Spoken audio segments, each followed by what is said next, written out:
John Moxley का next AEW championship का match पता लग चुका और आज के शो में हुए दो बड़े रिटर्न्स, लेकिन क्या वो इतने बड़े सच में लगे भी हैं? AEW डायनामाइट को रिव्यू करेंगे। वीडियो को आप एंड तक देखते रहें, चैनल पर नए हो तो सब्सक्राइब करें और उस नोटिफिकेशन बेल को भी ऑन करना ना भूलें।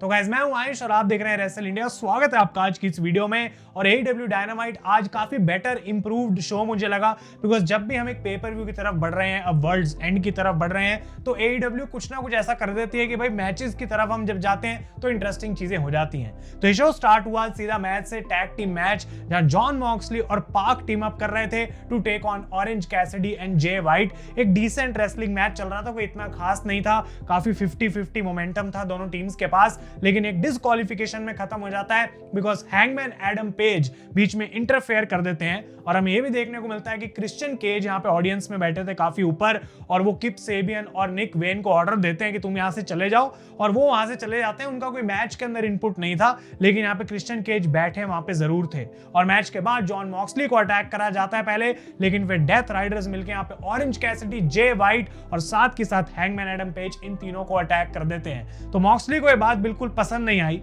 वो बैक स्टेज जाते हैं और सीधा एक प्रोमो कट करते हैं, बात करते हैं कि किस तरीके से उनके सर पे इस समय AEW का क्राउन है, और इसी की वजह से उनके गले पे इस समय हर कोई एक चाकू लेके आना चाहता है, बिकॉज हर बंदे को AEW में इस टाइम पे उनकी वर्ल्ड चैंपियनशिप चाहिए।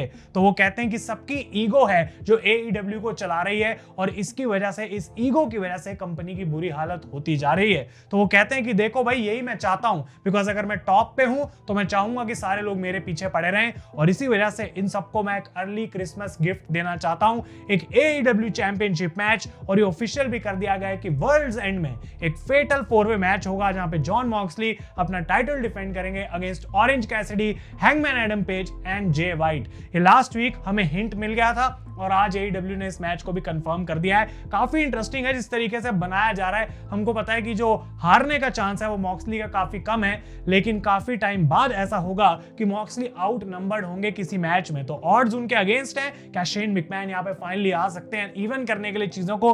उसका हमें इंतजार करना होगा।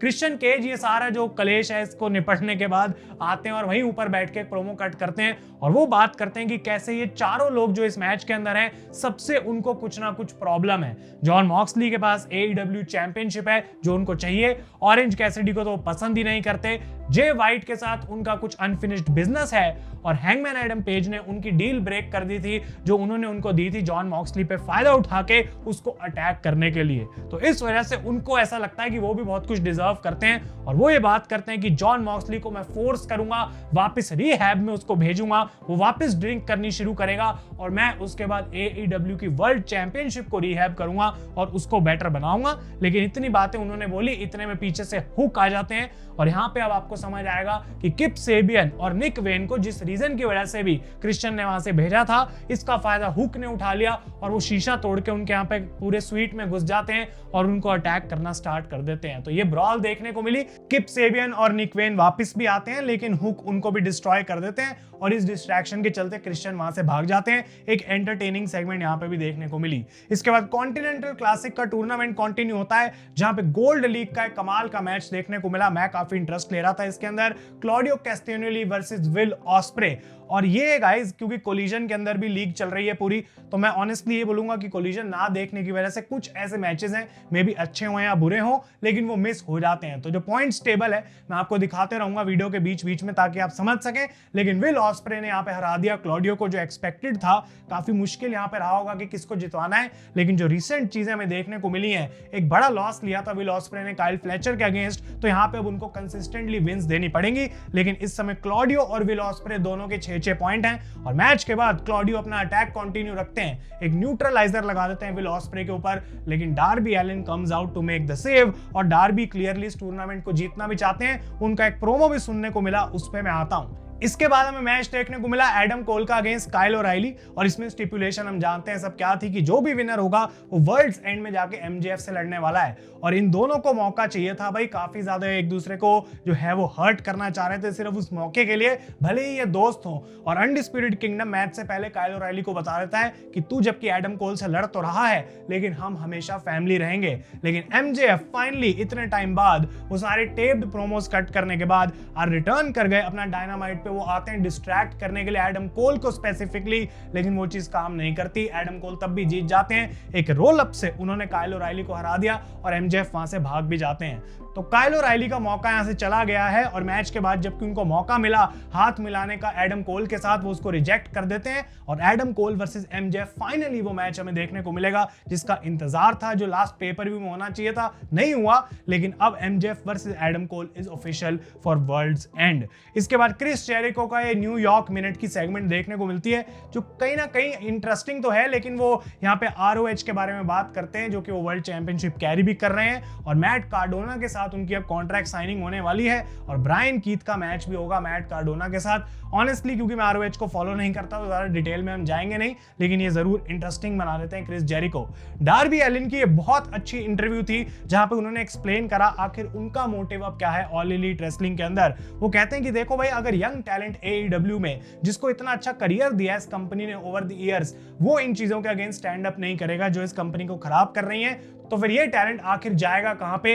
ये चीजें जो हैं वो होती रहेंगी AEW में बार बार। वो खुद को मुक्का मारते हैं, उनके दांतों से खून निकलना स्टार्ट हो जाता है। वो कहते हैं कि देखो मुझे वायलेंस से कोई फर्क नहीं पड़ता, मैं इस चीज के लिए रेडी हूं, किसी भी हद तक मैं जा सकता हूं, लेकिन मुझे ये कॉन्टिनेंटल चैंपियनशिप का जो टूर्नामेंट चल रहा है इसको जरूर जीतना पड़ेगा, बिकॉज ये वो टूर्नामेंट है जो AEW को रिप्रेजेंट करता है। ये वो टूर्नामेंट है जिसमें मैं अपने आप को रिप्रेजेंट कर रहा हूं, और ये मेन चीज है AEW की जो जॉन मॉक्सली की वजह से और डेथ राइडर्स की वजह से खराब होती जा रही है। वो कहते हैं कि जॉन मॉक्सली को ऐसा लगता है कि वो AEW को बचाएगा, लेकिन रियलिटी आखिर में ये है कि AEW यही कंपनी है जिसने जॉन मॉक्सली को उसके करियर में एक सेकंड चांस दिया, जिस टाइम पे बाकी या दूसरी कंपनी ऑब्वियसली मॉक्सली को उतने अच्छे से एक्सेप्ट नहीं कर रही थी। तो इस इंटरव्यू को वो एंड करते हैं ये बोल के कि कोई एक इंसान इस चीज से ज्यादा फूल नहीं हो सकता जो लाइज वो अपने आप को खुद को बताता है उससे ज्यादा। यानी कि जॉन मॉक्सली जो बातें कर रहे हैं वो खुद को वो झूठ गोल गोल के पिला रहे हैं जिससे उनको अच्छा फील होता है, लेकिन रियलिटी एक्चुअली में कुछ अलग है। तो डार्बी एलिन जबकि अभी कॉन्टिनेंटल क्लासिक पे फोकस कर रहे हैं, मुझे अच्छा लगा ये सुन के कि वो जॉन मॉक्सली से अभी अपनी नजरें हटा नहीं चुके हैं। उनका फोकस यहाँ क्यों है ये एक्सप्लेन करा गया, और ये एग्जैक्ट चीज थी जिसकी 2 हफ्ते पहले यानी कि right after the pay per view हमने कंप्लेंट करी थी लास्ट टाइम कि क्यों AEW ऐसा करती है, लेकिन अब हमें समझ आ रहा है और उसकी एक्सप्लेनेशन मिली, ये बहुत सही चीज थी। इसके बाद गोल्ड लीग का एक और मैच हुआ कॉन्टिनेंटल क्लासिक में, जहां रिकोशे ने डिफीट करा है ब्रोडी किंग को, और रिकोशे के 6 पॉइंट हैं, ब्रोडी किंग के अब 3 पॉइंट है। और यहाँ पे इंटरेस्टिंग आज एक शो में चीज देखने को मिली कि रिकोशे इस चैलेंज को काफी बड़ा मान रहे थे, उनके लिए एक अच्छी बात थी, और जिस तरीके से वो मैच को जीते भी हैं वो इतना इजी नहीं था। ब्रोडी किंग ने काफी मुश्किलें यहाँ पे दी रिकोशे को, वो मैच तो जीत गए, लेकिन एक बैकस्टेज सेगमेंट में वो MVP का कार्ड दिखाते हैं जो उनको पहले मिला था। तो ये हिंट कहीं ना कहीं दिया जा रहा है कि रिकोशे फाइनली एक प्रॉपर हील टर्न कर सकते हैं और हर्ट सिंडिकेट को भी शायद ज्वाइन कर सकते हैं उनके इस टेबल में। इसके बाद बैकस्टेज थी मर्सिडीज मने और एना जे, जिनका नेक्स्ट वीक मैच होगा TBS चैंपियनशिप के लिए, और यहाँ पे इन्होंने एग्री कर लिया था कि कोई फिजिकल ये इनके बीच में नहीं होने वाले, मारने नहीं वाले एक दूसरे को। और मर्सिडीज को बताया जाता है कि कैसे इस साल में 10 बार उन्होंने अपने टाइटल को डिफेंड करा है, और ऑफिशियली 200 दिन की टाइटल रेन अब उनकी हो चुकी है, जो कि बढ़िया बात है भाई, रेन तो काफी बढ़िया चली। वो एना जे को कहते हैं कि तू अभी 26 साल की है, तूने कुछ खास अचीव नहीं करा। जब मैं 26 साल की थी तो मैं already 5 time women's world champion अपने करियर में बन चुकी थी। तो एना जे यहाँ पे बदले में बोलती हैं कि देखो भाई, मैं जानती हूँ मर्सिडीज की तेरा करियर काफी बढ़िया रहा है, तूने बहुत सारी चीजें जीती हैं, लेकिन मैंने हमेशा अपना नाम और करियर एक अंडरडॉग के तरीके से ही बनाया है, और यही अंडरडॉग तेरे को हराएगा, बिकॉज सिर्फ मुझे वो 3 सेकंड चाहिए तेरे अगेंस्ट पिनफॉल लेने के लिए, और उसी तरीके से मैं तेरे को हराऊंगी। तो नेक्स्ट वीक ये मैच होगा, लेकिन इस शो का मेन इवेंट था मराया में against Mina Shirakawa for the AEW women's world championship, जिसके पीछे काफी इंटरेस्टिंग स्टोरी थी, और ऑब्वियसली यहाँ पे मुझे नहीं लग रहा था कि कोई भी चांस है कि एक टाइटल चेंज देखने को मिले। लेकिन तब भी यहाँ पे मे डे पे किक आउट करना एक बहुत बड़ी बात है, बिकॉज वो कभी होता नहीं है ज्यादा। टोनी स्टॉर्म ने आई थिंक किया था।